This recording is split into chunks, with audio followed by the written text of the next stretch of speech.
So hi there guys. So we will continue our discovery on finding supply and demand lines in general.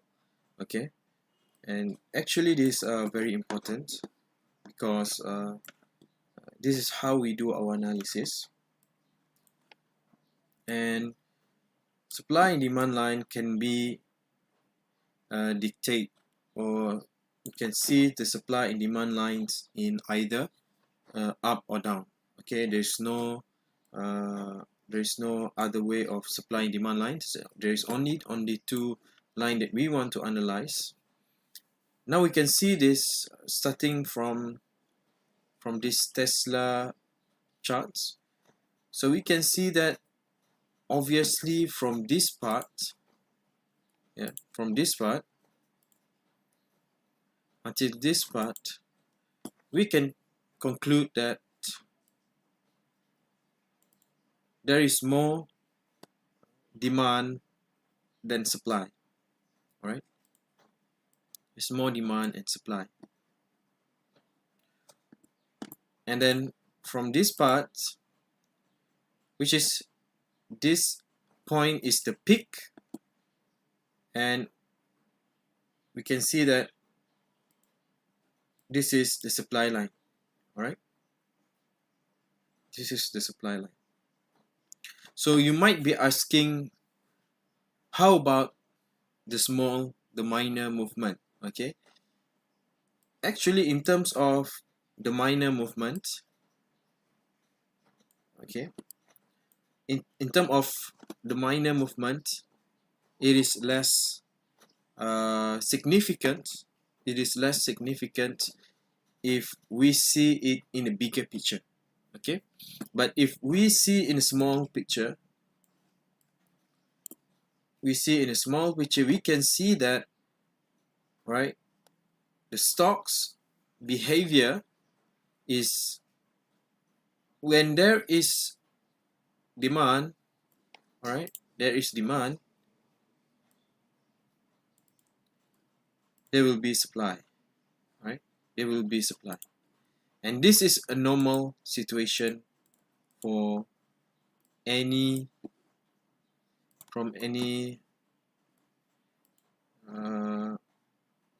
financial equities portrayed in the chart.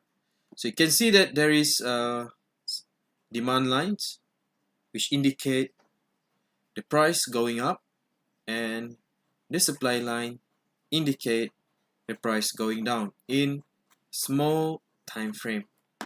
But in major time frame, we care less about what happened in minor. Rather, we want to see what happened in the bigger picture. Okay, so we can group all together from this point to this, from this lower peak to the upper peak.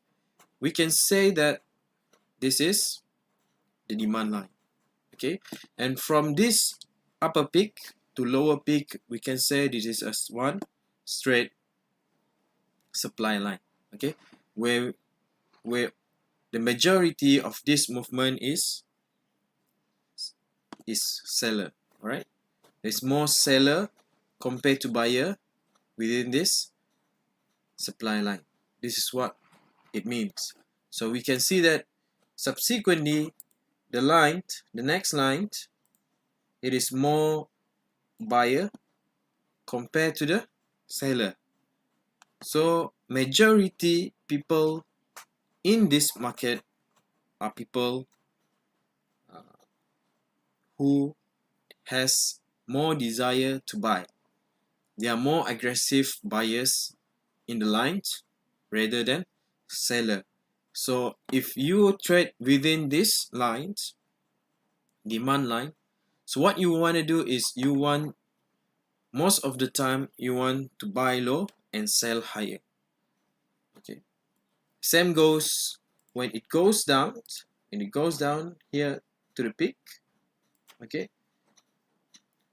so in these lines, what we care most is we want to sell the equities. Okay, because most of the time the market is going down rather upwards compared to upward movement. So the next line, you can see the movement is most going up rather than going downwards. So in the next subsequently, so we can see that in these lines, we can see there is major downtrend happening, and this is the point that we want to sell or short rather than buying. Or if you are not shorting, you want to stay away from the market at this period of time, because the majority, the market is in an uptrend, because the seller dominated the place, so it is more bearish than bullish. So now you can see that price going back upwards, and the buyer are getting dominated the price within this area. So at this moment, this is where you want to buy rather than selling, because the buyer is more aggressive, or the buyer is getting aggressive. Okay, now if you learn about support and resistance, we can see that we can draw a line of support and resistance here. This is an extra analysis. So you can join 2 points, and you can see the resistance lines. The resistance lines for the current movement. For the current movement, this is the resistance lines. And what it's trying to do, the seller is not so aggressive, and if the buyer are coming into Tesla shares, it will be back out again. It will back out, and the buyer will become aggressive again. So this is the place that we want to buy before it further goes up and break this resistance line. Okay.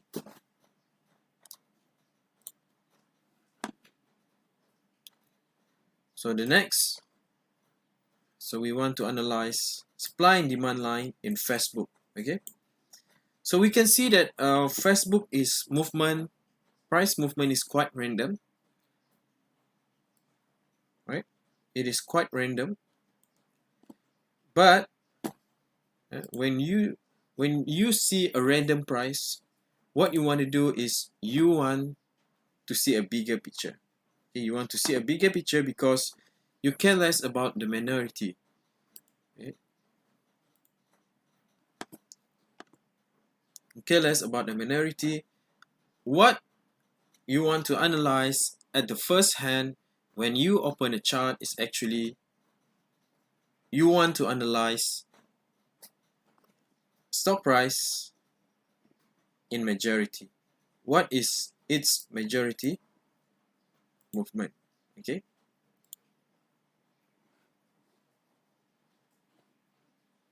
Right, we are waiting for the charts to open up. So now we can see that the daily charts is quite random, although we can see there is movement upward here, majority, and here is minority. So to keep away this minority movement of what we call noise, we open up a bigger picture. Thus, we can see more clear picture where the market is. All right, where the market is. So now we analyze supply and demand. So we analyze the supply and demand lines. We can see that throughout these sections, throughout these left-hand side sections, you can see Facebook Incorporated company has been going up since 2013. Okay, since its breakout the horizontal support here, it has been an uptrend movement for about 5 years now. 5 years now. And we could hardly seen any major retracement in the weekly chart until of what happened recently. We can see that Facebook are getting in process of retracement. So we can see a long Marubozu here that indicate that the market seller are trying to push down the price as low as possible, and it's indicate the maximum seller has been achieved in the market. Okay, and it will be changing hands either for a while or permanently. Okay, and the buyer coming in, thus the movement is going upwards.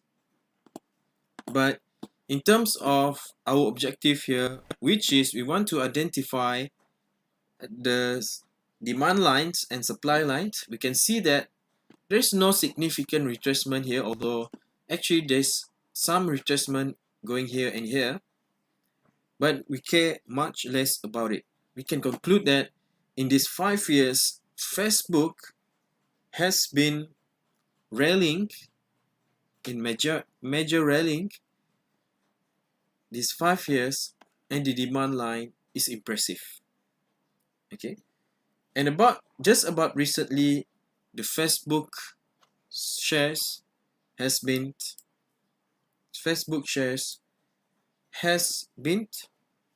going down and retrace and going through a correction period. Yeah, you can see that the seller is kind of dominated over here. Yeah, and it's resulted in the price correction. Yeah, price correction. So different from minor movements, we can see that there is buyer, there is seller, there is buyer, there is seller, there is buyer, there is seller, there is buyer, there is seller. So what I'm trying to tell you is that the market move in a zigzag pattern. Okay, market move in a zigzag pattern in a minor time scale and also in a major time frame. Okay, it's all move in a zigzag patterns, right? And you can see that at this time, 5 years time of the price rallying, the buyer has been dominated the marketplace of Facebook. Okay, and about just recently it's going down. Okay, the seller taking in. Yeah, so that's Facebook Incorporated. Then next we see Google stocks. Next we see a Google stocks, right? Actually this is not Google, it's Alphabet, where you can see immediately you can see it is in an uptrend. Okay, immediately you can see it is an uptrend.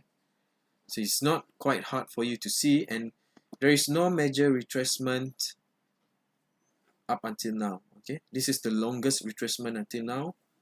It's a major retracement that happened recently in a weekly chart. Okay, in a weekly chart. So what we can see here, the demand line for weekly, the buyer is still in possessions. The buyer is still aggressive compared to the seller. Just about recently, the seller coming in, maybe to neutralize, to balance off the buyer movements. So actually when we analyze any market movements, every buyer must be seller. This is something that the market must required to do. Okay, after some buying, and then the price goes up for quite some time, there must be seller time when the price will be going downwards over time for a certain period of time. For example, like in this Alphabet Incorporated, that the price going through some corrections before it's continue to rallying up in the future. Alright, so I hope that you guys understand the demand and supply lines, because that is the basic thing that we need to do, that we need to learn, and we need to understand in order for us to do our analysis, and we go through a deeper learning and analysis of supply and demand in the future. Alright, thank you.